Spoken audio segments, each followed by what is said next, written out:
রাজু মিস্ত্রির হাতের ঘামে গড়ে ওঠা প্রতিটি ইটের কাঠুনি যেন এক একটি স্বপ্নের ভিত্তি।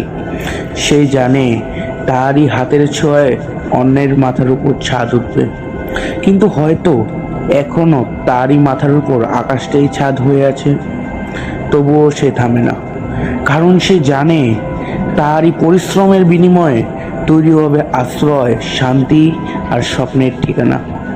তবুও কি আমরা তাদেরকে তাদের কর্ম অনুযায়ী মূল্যায়ন করি না। আমরা তাদেরকে ন্যায্য মূল্য দিই না, তাদেরকে আমরা অবহেলা করি।